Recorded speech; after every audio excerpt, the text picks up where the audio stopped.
Sungguh memang sangat memprihatinkan ya. Apalagi buat saudara-saudara kita yang di daerah.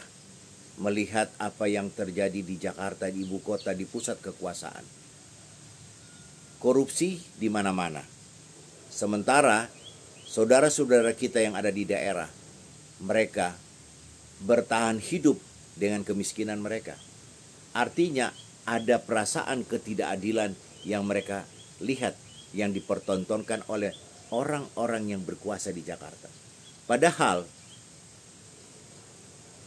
dana uang yang mereka korupsi itu adalah kekayaan orang-orang daerah.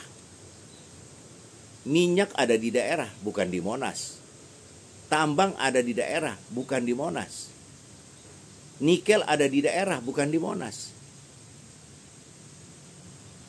Apalagi timah, bukan di Monas. Tapi Anda lihat, yang mencuri, yang mengkorupsi, yang merampok, semuanya orang yang ada di Jakarta.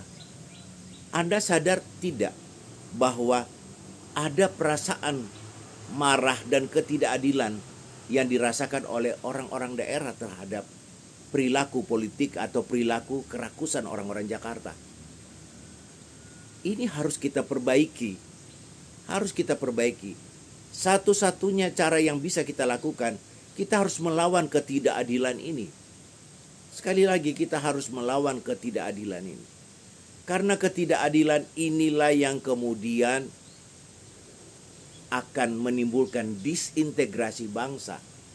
Dan yang menimbulkan ketidakadilan ini adalah kelompok elit, segelintir orang yang ingin mempertahankan kenyamanan mereka secara struktural, secara terencana. Bagaimana caranya agar mereka tetap kaya? Tentu ada orang yang merasa atau orang yang dimiskinkan atau dipinggirkan. Kita tidak bisa diamkan ini. Sudah 80 tahun kita merdeka. Sudah berapa kali kita ganti presiden. Semuanya menjanjikan kesejahteraan. Tapi hari ini yang sejahtera adalah hanya segelintir orang yang memegang kekuasaan dan keluarganya. Ada yang salah tentu dengan negeri ini. Perlu kita merumuskan kembali bentuk negeri ini agar kesejahteraan kita bisa kita capai secara bersama. Kalimantan bisa tumbuh, Sulawesi bisa tumbuh, Papua bisa tumbuh, NTT bisa tumbuh, Aceh bisa tumbuh, sejahtera, tidak hanya orang Jakarta.